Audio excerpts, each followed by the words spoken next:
आ गया उष्णकटिबंधीय मानसून। अच्छा बिना डायरेक्ट बोलेंगे तो आवाज नहीं जाएगा, जाता है ना, जैसे कभी कभी भूल जाता हूँ ऑन करना। तो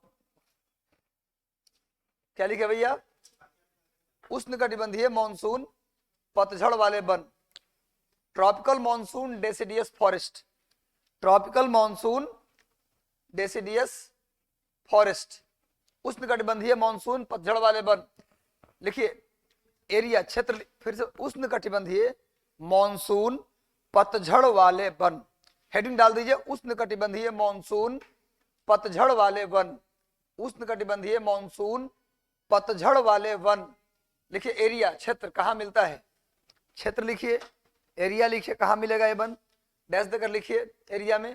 देखिए संपूर्ण उत्तर भारत और मध्य भारत, लिखिए उत्तर भारत और मध्य भारत में, north India and middle India, north India and middle India, मध्य भारत और उत्तर भारत, मध्य भारत और उत्तर भारत। अब एक एक राज्य का नाम थोड़े नहीं लिखवाएंगे बैठ के।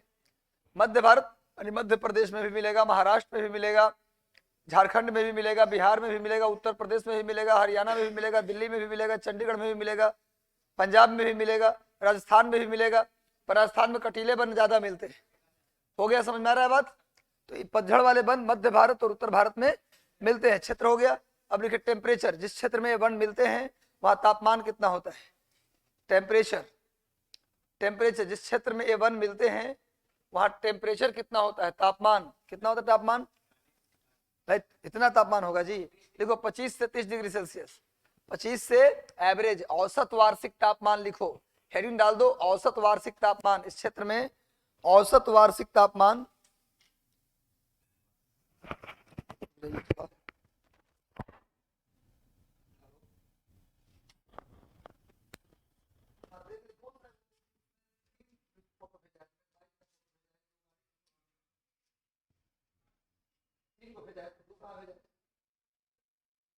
ऊपर में को कोना में को गाड़ी दिख रहा है, बड़ा सा गाड़ी व्हाइट कलर का है, गाड़ी दिख रहा है रेड कलर का, एक बाइक दिख रहा है, कौन गाड़ी है बताओ।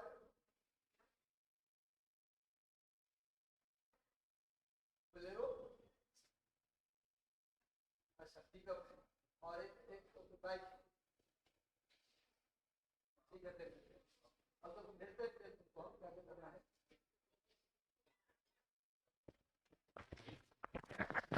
हो गया, चलिए क्या लिखा लास्ट,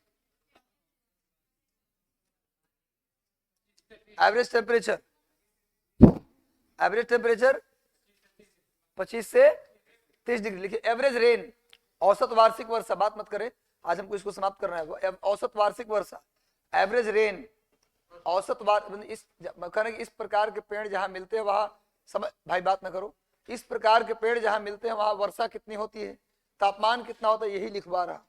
इस प्रकार पतझड़ वाले वन जहां मिलेंगे वहां तापमान कितना होगा, 25 से 30 डिग्री। वर्षा कितनी होगी, वर्षा लिखो 100 से 150 सेंटीमीटर, वर्षा लिखो 100 से 150 सेंटीमीटर, वर्षा कितनी होगी 100 से 150 सेंटीमीटर, वर्षा कितनी होगी 100 से 150 सेंटीमीटर। अब लिखो यहाँ पेड़ के नाम, पेड़ में तो जो भी पेड़ आप देखते हो पटना के आसपास वो सब नाम लिखो, आम, पीपल, महुआ, जामुन, सब लिख दो। हाँ बरगद, ठीक है तुमको बरगद याद आ गया, लिखो लिखो भाई पेड़ के नाम, नेम ऑफ ट्री, आम, पीपल, महुआ, जामुन लिख दो बस, लास्ट ईटीसी कर दो, एक्सेट्रा एक्सेट्रा नहीं, जब कुछ ना आए तो एक नाम बोल के इत्यादि बोल दो, है ना। भारत के, दक्षिण भारत के राज्यों का नाम बताइए, तमिलनाडु एक्सेट्रा एक्सेट्रा, है ना जी, ज्यादा अच्छा रहेगा। बोले कि यार और एक नाम बताओ, इतना भी आपको नहीं पता, एक नाम बता दिया ना, इसका मतलब आप ही कमजोर आदमी है। नहीं, इत्यादि, ईटीसी लिखो, क्या लिखे लास्ट, हो आम, पीपल, महुआ, जामुन, ईटीसी कर दो। अब आ जाओ सीधे, लिखो अगला पॉइंट लिखो, हो गया कंप्लीट ये। अगला लिखो मरुस्थलीय वन, मरुस्थली कोई विशेषता नहीं, लिखिए लिख दो, टहनी कठोर होता है। अच्छा एक चीज सुनो, दो पेड़ का नाम और लिख लो, देखो सागवान, सखुआ, इसी में आता है, सखुआ और सागवान, तो ये सब पतझड़ वाले बने, सखुआ और सागौन, नहीं, 100 साल अड़ा और 100 साल पड़ा तो जौ भर सड़ा। किसको कहते हैं? सखुआ को। नहीं जी, सड़ता ही नहीं। पहले रेलवे का स्लीपर बनाया जाता था उसी से। रेलवे का स्लीपर लकड़ी का बनता था ना, सखुआ की लकड़ी से बनता था। हो गया ना? क्या एकदम कठोर नहीं होता भाई, मैं कह रहा हूं कि पतझड़ वाले वन है, मतलब इसमें सारे पेड़ एक साथ पत्ता अपना गिरा देते हैं। चलिए लिखिए आगे, छोड़िए, लिखिए। अब सब पेड़ का नाम लिखवा रहे हैं, लिखो लिखो। मरुस्थलीय वन, डेजर्ट फॉरेस्ट, जल्दी करो भाई। डेजर्ट फॉरेस्ट, मरुस्थलीय वन। अब रुक के बात करने का फुर्सत नहीं है। मरुस्थलीय वन, मरुस्थलीय वन, डेजर्ट फॉरेस्ट, डेजर्ट फॉरेस्ट, मरुस्थलीय वन। ये दो प्रकार का होता है, लिख लो। पूर्ण मरुस्थलीय वन और अर्ध मरुस्थलीय वन। पूर्ण और अर्ध, पूर्ण मरुस्थलीय वन और अर्ध मरुस्थलीय वन।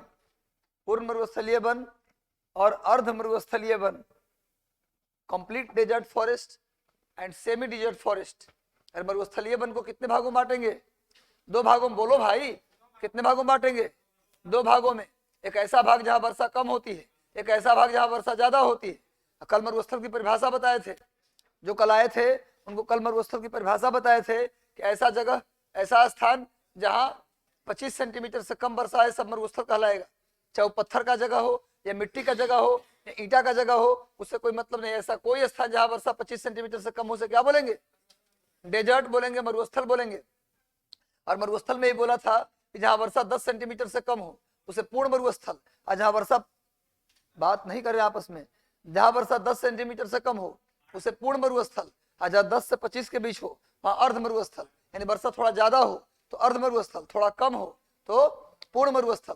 तो पूर्ण मरुस्थल में बताया था कल, वहां एकदम से बिल्कुल कांटा वाला पेड़ मिलेगा, और जो अर्ध मरुस्थल है वहां हल्का फुल्का पत्ता मिलेगा, जैसे बबूल हो गया, खजूर हो गया, है ना, रोहिड़ा हो गया, खेजड़ी हो गया। क्लियर है? तो इसको बांट दिए, पूर्ण मरुस्थलीय वन, अर्ध मरुस्थलीय वन। वर्षा कितना होगा? वर्षा कितना होगा? 10 सेंटीमीटर से कम। लिखो, वर्षा 10 सेंटीमीटर से कम, वर्षा 10 सेंटीमीटर से कम। पूर्ण मरुस्थलीय वन के नीचे लिखो, उसी में कॉलम बना के नीचे लिखते जाओ। उतना ज्यादा कॉलम नहीं बनाना है, बस उतना में हो जाएगा। देखो, पूर्ण मरुस्थलीय वन लिखो, वर्षा 10 सेंटीमीटर से कम, वर्षा 10 सेंटीमीटर से कम। और उसमें लिखो वर्षा 10 से 25 सेंटीमीटर के बीच। उसमें लिखो वर्षा 10 सेंटीमीटर से 25 सेंटीमीटर के बीच। वर्षा 10 सेंटीमीटर से 25 सेंटीमीटर के बीच। हो गया? वो लिखो ना भाई, पहले सब बताएंगे। हो गया? सब बताएंगे आपको, आपको उदास नहीं करेंगे, नाराज नहीं करेंगे।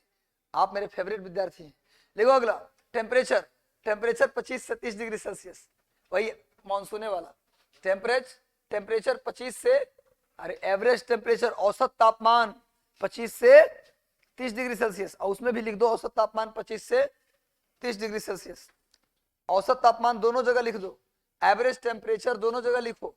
पूर्ण मरुस्थलीय में भी लिखो 25 से 30 डिग्री, और अर्ध मरुस्थल में भी लिखो 25 से 30 डिग्री। अब आ रहे हैं आपकी बात पर, आ रहे हैं भाई। पेड़ का नाम, पेड़ का नाम लिखो, नेम ऑफ ट्री। इसमें लिखो नेम ऑफ ट्री। पूर्ण मरुस्थल में लिखो कैक्टस, नागफनी। नागफनी को ही अंग्रेजी में बोलते हैं कैक्टस, कैक्टस, कैक्टस, नागफनी।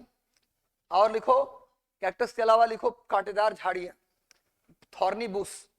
थॉर्नी बुश यानी कांटेदार झाड़ियां, थॉर्नी बुश, कांटेदार झाड़ियां, कांटेदार झाड़ियां।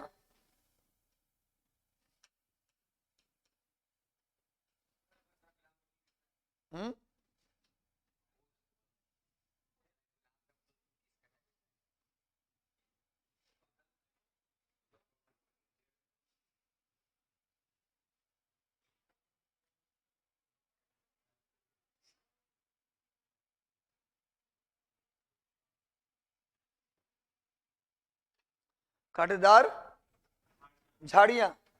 हो गया? इसमें लिखो अर्ध मरुस्थल में, एग्जाम्पल आप ही के लिए बोल रहा हूं। अर्ध मरुस्थल में एग्जाम्पल लिखिए, देखिए बबूल, खजूर। बबूल, यह तो आजकल लड़कों का नाम रह रहा है खजूर, है ना, बबूल। अब नाम कहाँ से जुटाया आदमी, सब नाम रख लिया, तब क्या रखेगा, आम, नीम, पीपल, महुआ, यही नाम रहेगा बच्चों का। महुआ कुमार, नीम कुमार, ज्यादा कड़ुआ है तो क्या बोलेंगे, नीम कुमार। गुसैल ज्यादा हो गया तो क्या बोलेंगे, नीम कुमार, है ना जी। कुछ लोग रहे लड्डू कुमार, कोई नाम होना चाहिए। आज रहता लड्डू, लड्डू नाम, एक आदमी का नाम सुना डब्लू, डब्लू नाम सुना, और बोला कि डब्लू जी क्या हाल है, वो डब्लू जी इनका नाम है क्या, हम एक दिन आ जाएगा जब ए जी, बी जी और सी जी भी होंगे, और सी भाई क्या हाल है, और डी भाई, बच्चा का नाम D1, पिताजी का नाम डी, दादा का नाम D-1, उसके पिताजी का नाम D-2। हाँ, अतिरिक्त नाम हो जाए तो क्या होगा। चलो भैया सीपी, आगे बढ़ते हैं। चंदन प्रसाद, सीपी मतलब, हाँ, धर्मेंद्र कुमार नाम तो DK, और DK भाई क्या हाल है, तो बोलता है ना, PK DK CK सब नाम रहता है। लिखो लिखो, बबूल, खजूर, बबूल, खजूर, रोहिड़ा, खेजड़ी, रोहिड़ा, बबूल, खजूर, रोहिड़ा, खेजड़ी, केजरी मत लिख देना, केजरीवाल होता केजरी मतलब नहीं है। कुछ के पेड़ हम ना देखें, अच्छा होता है जलेबी का, जलेबी के पेड़, अच्छा होता होगा, आगे बढ़ते हैं, इस पर इतना बहस क्या करना है। अच्छा ठीक है, गुबाल का पेड़ नहीं होता, पौधा होता है? हाँ बेल भी आ जाएगा, बेल भी, देखो बेल भी आएगा इसमें, इसमें बेल आएगा। अरे बेल, बेल नहीं देखे हो, हाँ। माथा मुड़वाते तभी बेल बोलते हैं, बेल खाते भी हैं, जिसका बेल टकला होता है उसको भी बोलते बेल हो गया।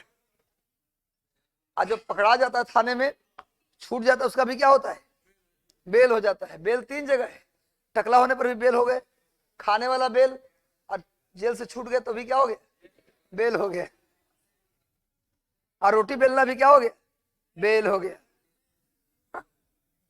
आगे चलते भैया, हो गया कंप्लीट। अब लिखे ज्वारीय बन, लिखो ज्वारीय बन लिखो, ठीक है, बहुत अच्छा, बहुत मेहनत करके आई हो, एकदम बेल, बेल का पौधा बता दिए, गुड। अच्छा जलेबी आप भी पता है, अच्छा वाह गुड, आपका भी बहुत बहुत तारीफ। जलेबी लिख लो भैया एक, खजूर के साथ जलेबी भी लिख लो, खजूर बेल के साथ जलेबी भी लिख लो, लिखो ज्वारीय बन। अरे सबकी तारीफ करूंगा मैं, तो पार्शियल। ज्वारीय बन, परसेंटेज पर तुम कल से पढ़े हो, लिखो ज्वारीय बन, ज्वारीय बन, सब एक बार में लिखवा देंगे सबको। ज्वारीय बन, कहीं कोई जरूरत के काम जहां वो लिखवाएंगे, आप बिल्कुल चिंता ना करें। प्रतिशत कोई ऐसी बड़ी बाला नहीं है, जो कि बला नहीं, जो टल नहीं पा रहा है। जैसे मान लीजिए गंगा, सब गंगा की लंबाई कितनी है सर, ये अगर हम नहीं भी बताएं तो मिल जाएगा आपको, लेकिन अगर समझने वाली बात अगर नहीं समझ में आए तो फिर वो नहीं मिलता है, वो खोजना पड़ता बड़ी बारीक से जाकर। हम सब लिखवा देंगे, चिंता ना करें। क्या लिखे, हाँ यही तो बोल रहे थे, ये बात लिखिए आगे। सबका एरिया अलग, सब बन का एरिया अलग लिखवाएं, सबका अलग अलग परसेंटेज लिखवाएं, बक लिखो आगे। नेक्स्ट लिखो ज्वारीय बन, कुछ अपने भी तो करो, कुछ खोजो, नहीं मिले तो हम ढूंढ के दे देंगे। लिखो ज्वारीय बन लिखो, कुछ खुद भी तो करना है, सब मास्टर करवा दे तो आप क्या करिएगा। अरे परसेंटेज, किसकी हाइट कितनी है, कितना किसका वेट है, सब कौन तेज करेगा, मास्टर नहीं। लिखो आगे, ऐसे लिखवा देंगे। चलो लिखो, क्या लिखे, ज्वारीय बन लिखो, इसका विस्तार भारत के 9 तटीय राज्यों में है। एरिया में लिखो, क्षेत्र में लिखो, ज्वारीय बन कहाँ पाया जाता है। देखो इसका विस्तार भारत के 9 तटीय राज्यों में है, इसका विस्तार भारत के 9 तटीय राज्यों में है, इसका विस्तार भारत के 9 तटीय राज्यों में है, इसका विस्तार भारत के 9 तटीय राज्यों में है, इसका विस्तार भारत के 9 तटीय राज्यों में है। कम इन आइए, आप लेट हो गए।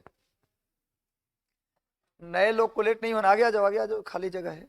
एक उस पर एडजस्ट हो जाओ, एक इस पर एडजस्ट हो जाओ।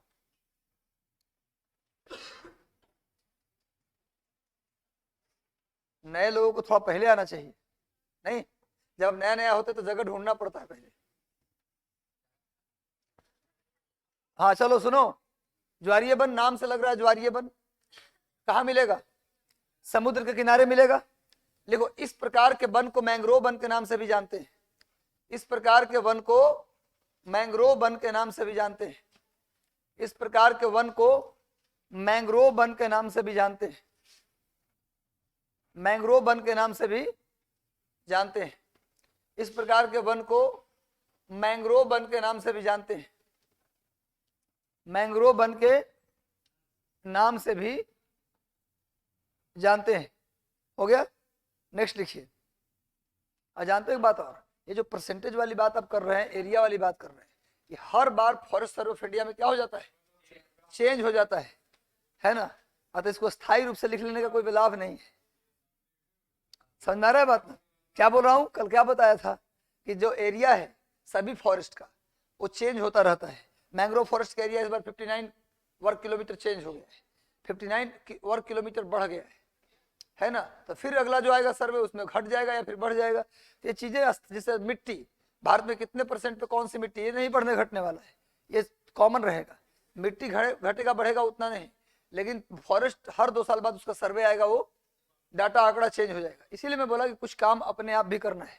जैसे आप डालेंगे कि forest survey of India report 2019, पूरा रिपोर्ट आके खुल जाएगा, हम भी वहीं से लिखवाएंगे।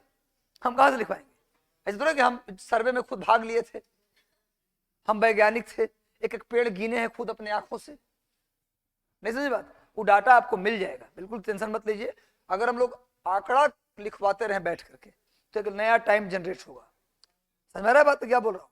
मैं चाहता हूँ जैसे हम पॉपुलेशन आपको पढ़ाने लगे, मान लो आप पॉपुलेशन में बैठ के पॉपुलेशन डेंसिटी लिखवाने लगे, लिखो 3 स्टेट क्रम से, लिखो 3 स्टेट नीचे से क्रम से, अब लिखो लिंगानुपात ऊपर से क्रम से, नीचे से क्रम से, पुरुषों की संख्या, महिलाओं की संख्या, फिर पुरुष साक्षरता, महिला साक्षरता, पता चला 2 घंटा में खाली यही लिखवाए।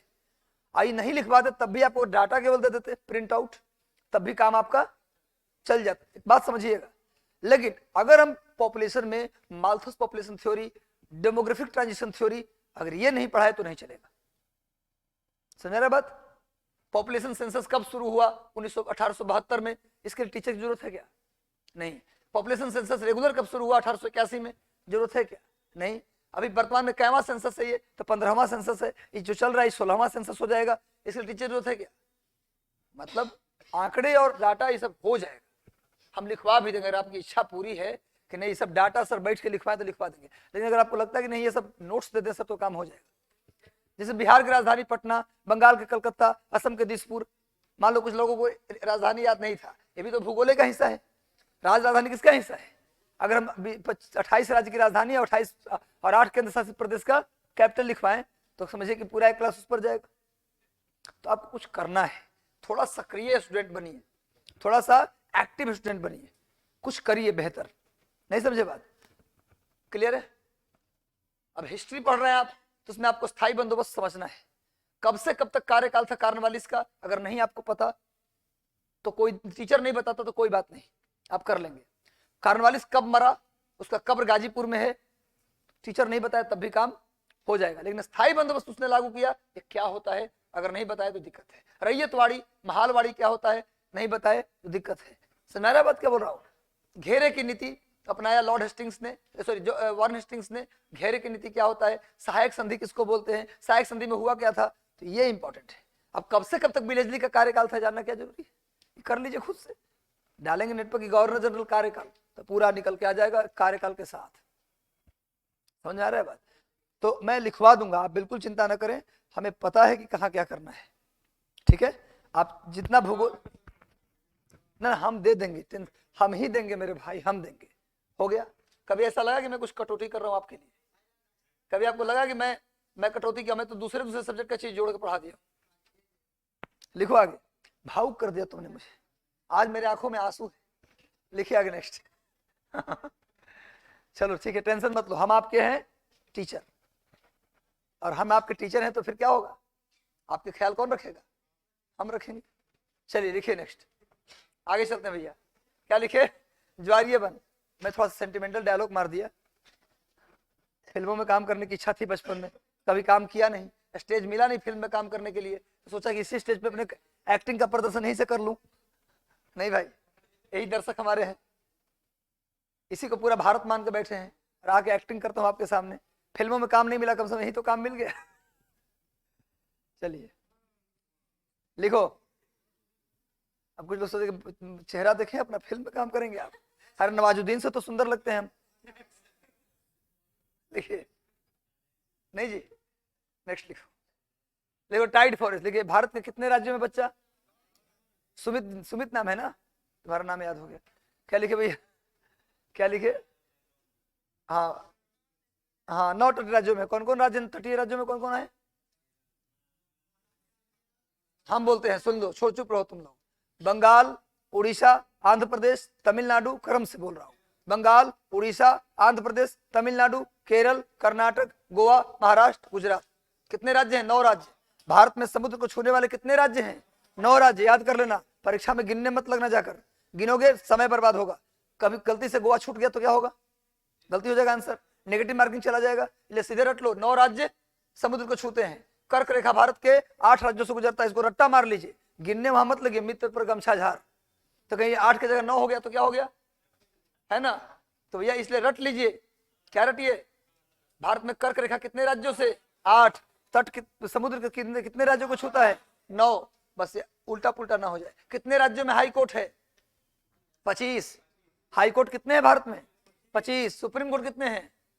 1। सुप्रीम कोर्ट में जजों की संख्या कितनी है? 34। अधिकतम अब कितना हो गया? बढ़ा दिया गया 4। 34।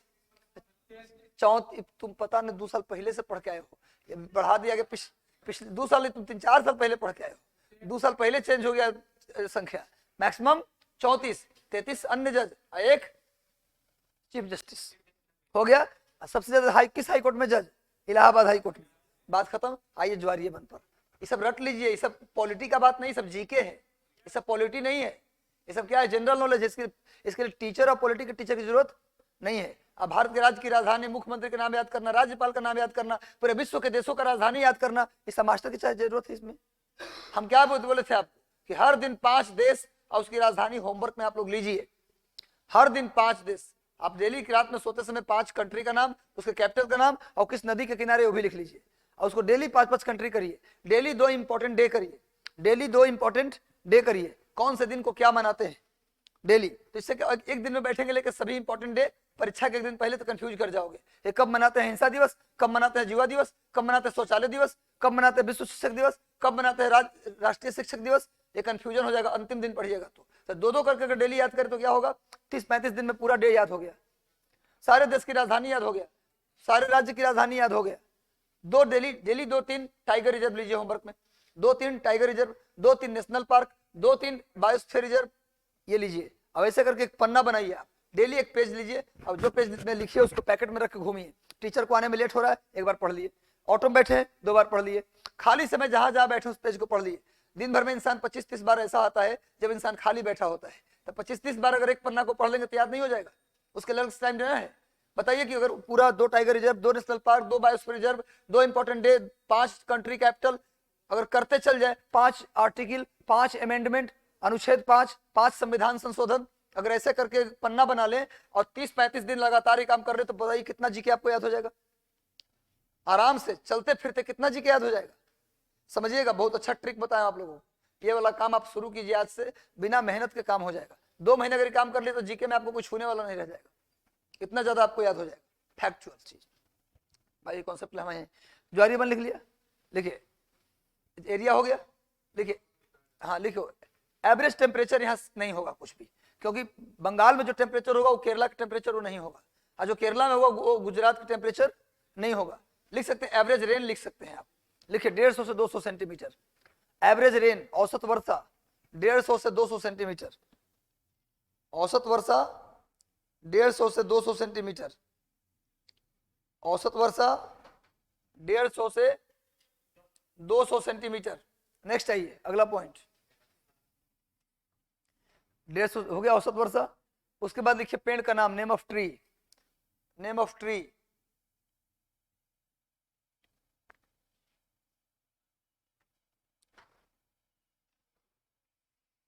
लिखिए मैंग्रो, मैंग्रो भी पेड़ का नाम ही मैंग्रो, मैंग्रो है। लिखिए मैंग्रो, पहला पेड़ का नाम लिखिए मैंग्रो, मैंग्रो। दूसरा लिखिए सुंदरी, अरे पेड़ का नाम है, सुंदरबन का डेल्टा बताए थे आप लोगों को, क्योंकि डेल्टा सुंदरी पेड़ का नाम है, सुंदरी, सुंदरी पेड़ के नाम पर उसका नाम पड़ गया सुंदरबन का डेल्टा। सुंदरबन का डेल्टा का नाम सुंदरबन का डेल्टा क्यों पड़ा? तो वहां उस वन में उस वन में सुंदरी नाम का वृक्ष पाया जाता है। अगला लिखो बेत, सुंदरी के बाद लिखो बेत, बेत नहीं सुना नाम? और दादाजी की छड़ी किसकी होती है? बेत की, बेत। लिखिए मैंग्रो, सुंदरी, बेत, लिख लिए। बेत की छड़ी नहीं होती, बेत, नारियल, बेत, नारियल, नारियल, खजूर इधर भी होता है, खजूर। चलिए ये सब क्या होता है? समुद्र के किनारे के पेड़ हैं। इनकी कॉमन विशेषता एक है कि इनकी जड़ें काफी लंबी होती, कल बताया था, इनकी जड़ें काफी लंबी होती है और ये टूटते नहीं है, ये टूटते नहीं है, कितना भी मोड़ लचीला होते हैं ये, अब बहुत मजबूत होते हैं। देखिए फ्लेक्सिबल एंड हार्ड, देखिए प्रॉपर्टी, इसका प्रॉपर्टी लिख लीजिए।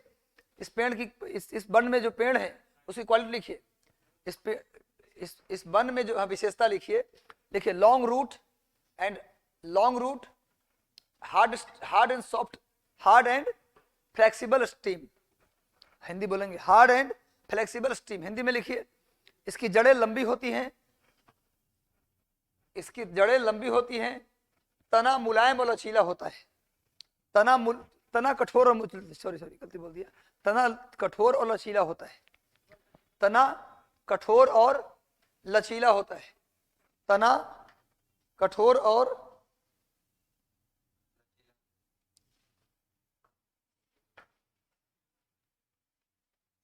तना कठोर और लचीला होता है। हो गया।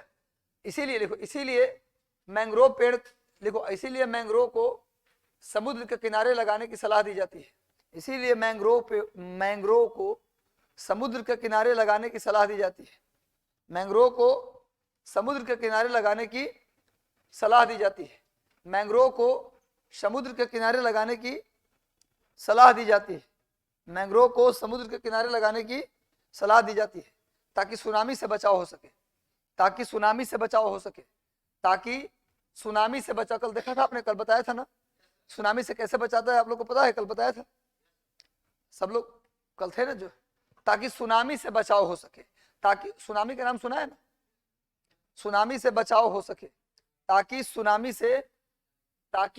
से बचाव हो सके। सुनामी सुना है आप लोगों ने?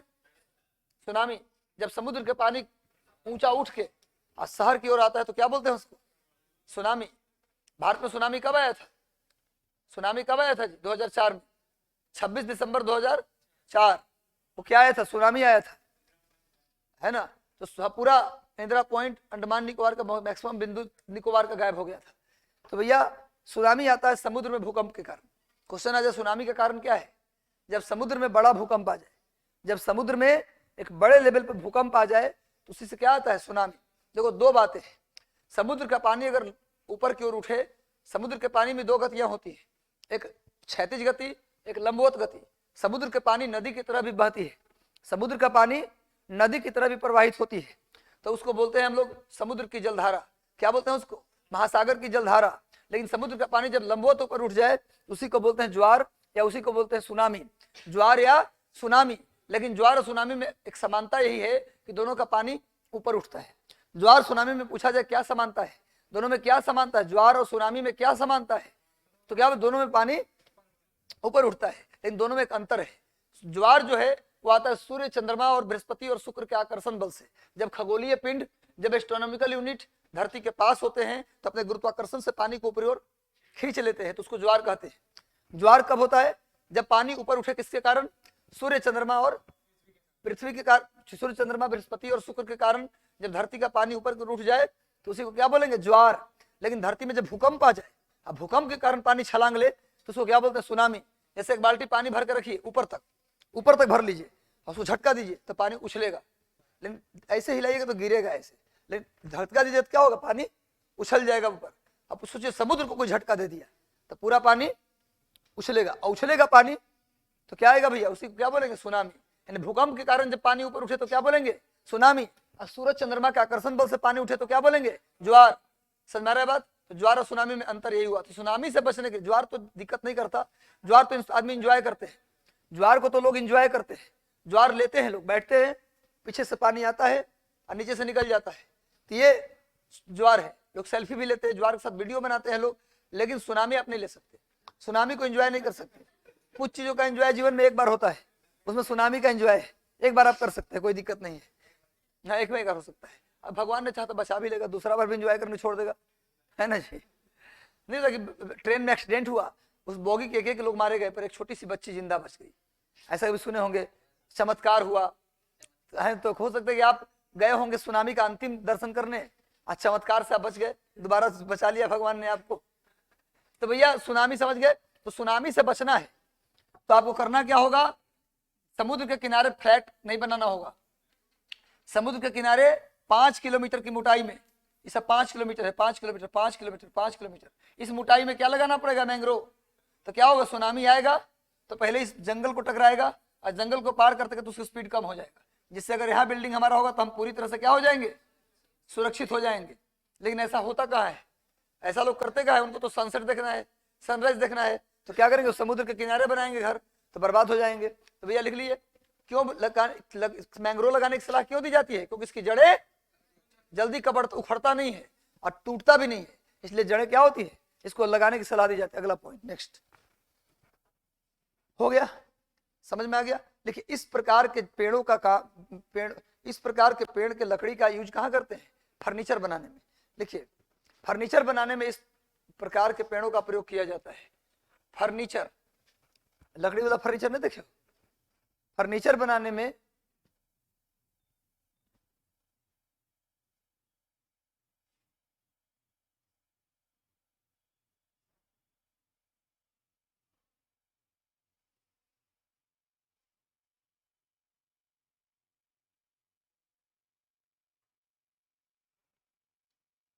तमिलनाडु में एक जगह है तंजौर, पता है आपको, तंजाउर कहते हैं उसको आजकल, आजकल क्या नाम है, तंजाउर, पहले उसका नाम क्या था, तंजौर। और जहां पर बृहदेश्वर मंदिर है, तंजौर में एक मंदिर है फेमस, पूछा भी जाता है बृहदेश्वर मंदिर, कई बार एग्जाम में भी आया है। सीडीपीओ जो पुराना वाला सीडीपीओ हुआ था ना बीपीएससी के थ्रू, उसमें क्वेश्चन आया था कि तंजौर का बृहदेश्वर मंदिर किसने बनवाया, तो राजा प्रथम ने बनवाया था। चोल वंश के राजा राजा प्रथम ने बनवाया था तंजौर के मंदिर, जिसका नाम है बृहदेश्वर मंदिर, या उसी का एक और नाम है, उसी का एक और नाम है राजराजेश्वर मंदिर। राजा प्रथम ने बनवाया था ना उसको, इसलिए उसका एक और नाम है राजराजेश्वर मंदिर, आया बृहदेश्वर मंदिर, है ना। ये कहा है तंजौर में, जिसको आजकल क्या बोलते हैं, तंजाउर, तंजाउर बोलते हैं। तंजौर में राजराजेश्वर मंदिर है या बृहदेश्वर मंदिर है। भगवान शिव जी का मंदिर भी क्वेश्चन आता है, किसका मंदिर है भाई, शिव जी का मंदिर है। अभी हाल ही में यानी कल डिसीजन हुआ है कि तंजौर में खोला जाएगा भारत का पहला खाद्य सुरक्षा संग्रहालय। ये नया करंट अफेयर आपके लिए हो गया, भारत का पहला खाद्य सुरक्षा संग्रहालय कहाँ खोला जा रहा है, कल डिसीजन हुआ है तंजौर में। अभी देखा आया हुआ था तो मैं आपको सोचा बता दूं कुछ एक्स्ट्रा। रामेश्वरम मंदिर कहाँ है, रामेश्वरम तमिलनाडु में, हाँ शिव जी का। देखिए रामेश्वरम मंदिर का वैसे इतिहास की बात करेंगे तो चोलों ने ही बनवाया था उसको, लेकिन कई राजाओं ने उसमें योगदान दिया है। भगवान राम जी ने क्या किया था, वहाँ शिव जी की पूजा की थी, बालू का शिव जी बना के, हाँ शिव जी का पूजा किया, बालू का लहर आया, बालू बह गया, तो हनुमान जी को ले आए शिव जी को, तो बोले कि हम भी लेके चले आए भगवान, अब क्या करना है, तो हम भी बना दिए हैं हनुमान, बालू तब ये टिकेगा, यही वाला रखे ना, तो फिर वो स्थापित हो गए। हो गया, क्लियर है, समझ में आ गया बात। अच्छा अब बोलेंगे सर लकड़ी जब लचीला होता है तो इसका केवाड़ी कैसे बना पाएंगे, फर्नीचर में खाली केवाड़ी आता है, अरे वो नहीं देखे कि लकड़ी के मोड़ मोड़ के कुर्सी बनावल, तो वही बनता है और क्या फर्नीचर। अरे गांधी मैदान चले जाओ, लकड़ी के कुर्सी लकड़ी के टेबल सब मिलेगा, वो सब बड़े बड़े अमीर लोगों के घर में इस तरह का टेबल मिलता है, गरीब आदमी बेचारा चौकिया बैठ के खा लेता है ना, जहां जितना मिलकर नीचे बैठ के खा लेता है। अमीर आदमी में चाय पीने का टेबल अलग है और खाना खाने का टेबल अलग है, वो डाइनिंग टेबल है, बड़ा सा टेबल है, उसमें बेटा बहू सास ससुर सब बैठ के खा रहे हैं एक साथ। जमाना था जब एक पर्दा होता था, ससुर ग्रैंड फादर जो है उनसे महिलाएं पर्दे में बात करती थी, अब सब साथ खा रहे हैं। अच्छा है, मुझे लगता है कल्चर ठीक है, पहले वाला कल्चर उतना ठीक नहीं था, अब का बिल्कुल ठीक है। नेक्स्ट आइए, फादर इन लॉ मतलब फादर, तो पिताजी से आदमी पर्दा करके चलेगा? अरे इज्जत करना चाहिए, पर्दा करने की क्या जरूरत है। नेक्स्ट आइए, क्यों जी आप लोग सहमत इस बात से ना? इज्जत करना चाहिए बड़ों की, पर्दा करना नहीं चाहिए। चलिए आगे बढ़ते हैं। देखो क्या लिखा आपने, अब लिखो पर्वतीय पर्वतीय मिट्टी लिख दिया आप लोग। भारत का पहला खाद्य सुरक्षा संग्रहालय कहाँ खोला गया? तंजौर में। लिख लिया ना? नहीं लिखा तो क्या कर रहे थे इतना देर से? भारत का पहला खाद्य सुरक्षा संग्रहालय, खाद्य खाद नहीं, अरे फर्टिलाइजर वाला उर्वरक नहीं, खाद्य खाना पीना वाला खाद्य। भारत का पहला खाद्य सुरक्षा संग्रहालय, फूड सिक्योरिटी म्यूजियम, संग्रहालय को अंग्रेजी में क्या बोलते हैं? कहाँ खोला गया है? तंजौर में। तंजौर में कौन मंदिर है? बृहदेश्वर मंदिर या राजराजेश्वर मंदिर है, क्या बात है? हाँ, कौन कौन भगवान है? शंकर जी है ना, शंकराचार्य नहीं, शंकर जी, शिव जी।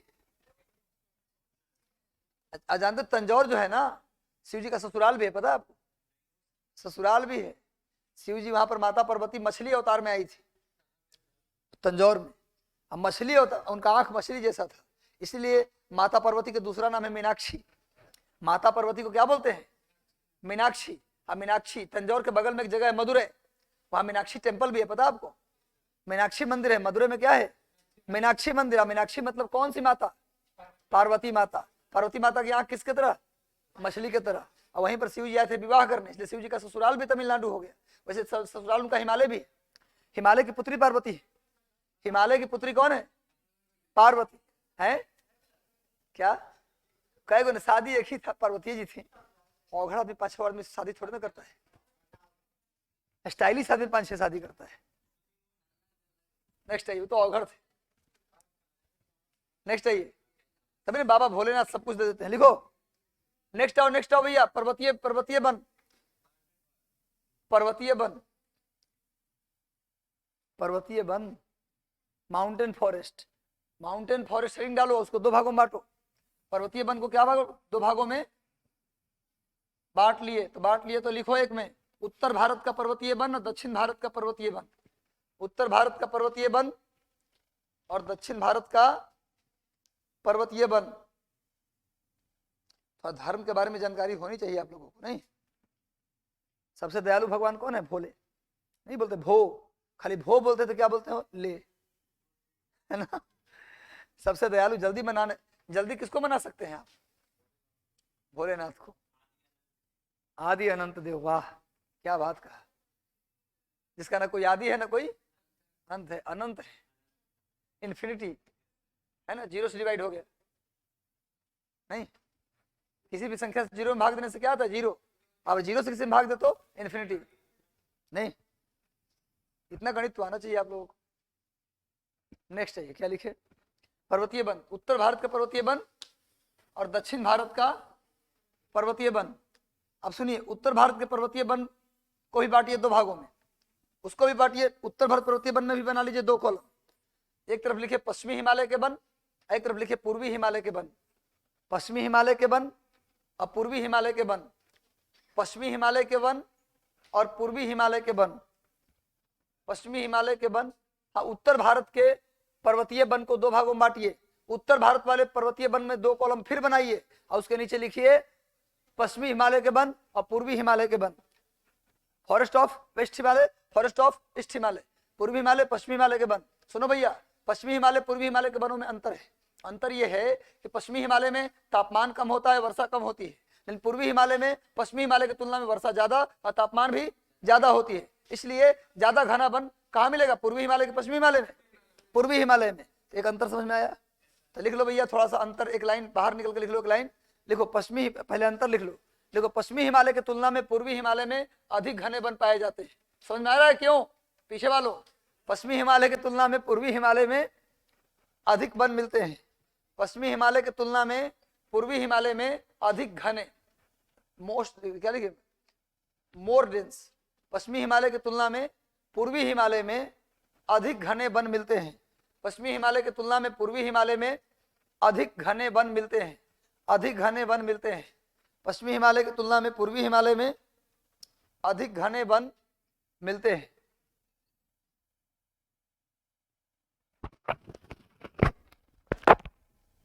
भेज दो।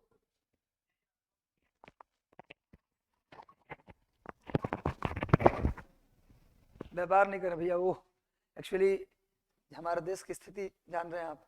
मगध यूनिवर्सिटी बोध गया पेपर है आज, क्वेश्चन बोला भैया ज्योग्राफी का पेपर है बना दीजिएगा। ठीक है भेजो, देख लेते हैं।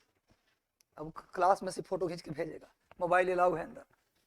BA पार्ट 2 है तो भैया अब 10 बजे फ्री होंगे तो उसका आंसर भेजेंगे। छोटा भाई है, चलो ठीक है देख लेते। अरे भाई अपना, भाई मतलब भाई, अपना पराया क्या होता है ना जी। तुरंत अपना है पराया है करने लगते हैं, क्यों जी। अगर भाई आप है तो भाई है, बात खत्म। लिखो आगे, क्या लिखे, लिखे। बिल्कुल करेंगे, बिल्कुल करेंगे, लेकिन हम फ्री रहना चाहिए मुझे। हम महान चीटिंग वाले व्यक्ति हैं, खुद भी चीटिंग से पास किया हूं, आप लोग भी चीटिंग से पास करा दूंगा। और बोलो, और कितना पोल खुलवाओगे हमसे। महान कितना भी कड़ाई रहेगा तो मेरे अंदर वो कैपेसिटी है कि मैं चीटिंग कर लूंगा। कितनी भी कड़ाई करके दिखा दो, हम वो चीटिंग करके दिखा देंगे, है ना। हम भी उसी विश्वविद्यालय से आते हैं जहां से बाकी आप लोग आ रहे हैं। कोई ऐसा कहेगा बिहार में पटना यूनिवर्सिटी को छोड़ करके सब विश्वविद्यालय में खूब चीटिंग होता है। खाली अब कोई लोग नहीं नहीं हम तो ऑक्सफोर्ड से पास किए, कैम्ब्रिज से पास किए, ये गलत बात है। चोरी नहीं करना चाहिए, चोरी बुरी बात है, ये गलत है। कैमरे के सामने बोल रहे हैं ना, फिर दिक्कत हो जाएगा। हाँ वाह, जिस चोरी से भला। अब बिहार में तो ऐसा माहौल है, मैट्रिक में खास करके, कि एक लड़का लिखा चीटिंग पुर्जा से, पर्ची जो गया उससे लिखा, एक लड़का अपने मन से लिखा। उसके पिताजी जो मन से लिखा डांट रहे अपने बेटे को इसलिए कि तुम पर्ची से क्यों नहीं लिखा। मेरे सामने ऐसा घटना घटा है, आप खूब पीटे उसको। बताओ फर्स्ट कुछ गलती हो गया, गलती सेकंड डिवीजन आ गया तो क्या करोगे। चीटिंग से लिखा, बताओ उसका फर्स्ट डिवीजन आ जाएगा, तुम्हारा सेकंड डिवीजन आ जाएगा। अभी सेकंड आ गया हो, आओ पीटे। बताओ उस समय अगर चीटिंग से तुम लिख लिए होते तो फर्स्ट डिवीजन तुम्हारा भी रहता। गार्जियन डांट रहे चीटिंग करने के लिए, बताइए डिग्री लेके करिएगा क्या। अगर आप BA पास है तो कुछ उससे होने वाला है। हाँ लिखिए, अच्छा डालेगा, लिखिए नेक्स्ट, लिखिए हो गया घने वन मिलते हैं, लिख दिए। लिखिए क्योंकि, अब इस बात को लिखोगे ना, क्योंकि पूर्वी हिमालय में पश्चिमी हिमालय की तुलना में, क्योंकि पूर्वी हिमालय में पश्चिमी हिमालय की तुलना में, क्योंकि पूर्वी हिमालय में पश्चिमी हिमालय की तुलना में, पश्चिमी हिमालय की तुलना में अधिक तापमान और अधिक वर्षा होती है। अधिक तापमान और अधिक वर्षा होती है, अधिक तापमान और अधिक वर्षा होती है। ठीक है, क्योंकि रटो मत बच्चा, रटाफिकेशन मत करो, समझ लो बात को। हम इतना बोल रहे हैं इसका मतलब समझाने हम आए हैं। पूर्वी हिमालय में, क्योंकि पूर्वी हिमालय में पश्चिमी हिमालय की तुलना में अधिक तापमान और अधिक वर्षा होती है।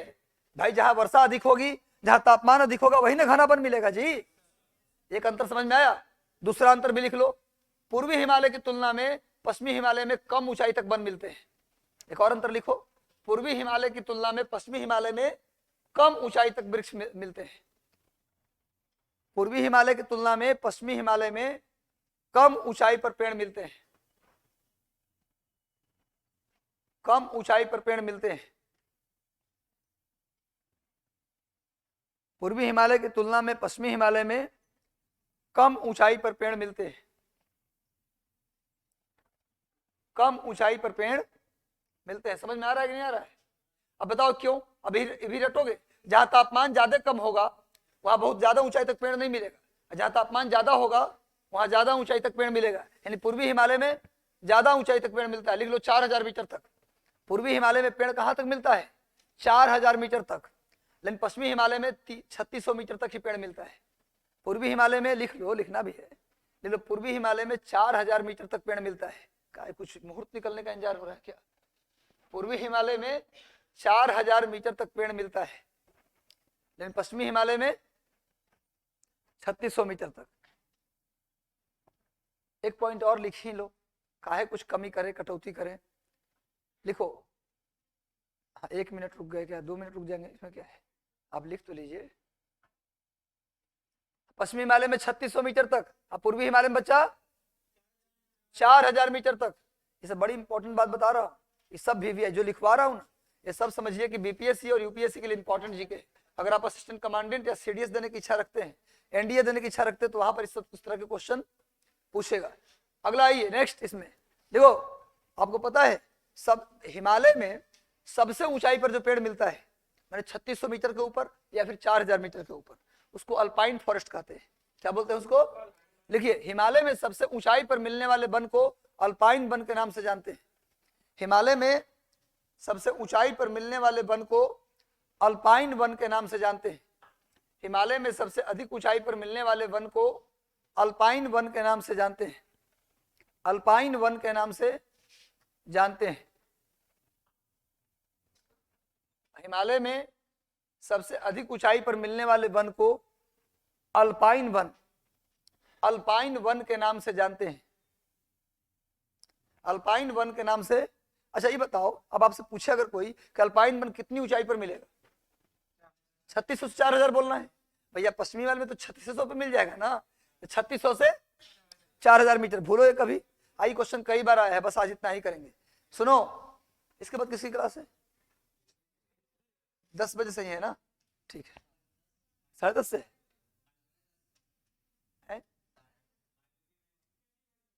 हमको तो 1 घंटे बताया गया था क्लास। अच्छा कोई बात नहीं, सुनो कल हम पढ़ाएंगे इसको, बचा हुआ टॉपिक इसमें बच गया थोड़ा सा। सुनो, कल फॉरेस्ट कंप्लीट करके कल पॉपुलेशन पढ़ाएंगे, हाँ जनसंख्या, और मटेरियल एक जेरोक्स करवा के दे देंगे या तो लिखवा देंगे, दोनों में से कोई एक। मटेरियल ये दे दीजिएगा। चलिए, all the best, God bless you, आशीर्वाद। सुनो, कल पॉपुलेशन पढ़ाएंगे। कल क्या पढ़ाएंगे? कल की क्लास मिस मत करना, बहुत इंपॉर्टेंट क्लास होने वाली है कल, मजेदार क्लास होने वाली है कल। कल जो गैप करेगा उसका बहुत बड़ा नुकसान हो जाएगा। नए बच्चे आप लोग भी टाइम से आइए, थोड़ा वक्त से आएंगे तो क्या होगा, ज्यादा लेके जाएंगे, देर वाले कम लेके जाते हैं, है ना? जो लेट गया सो लेट गया। हाँ चलिए।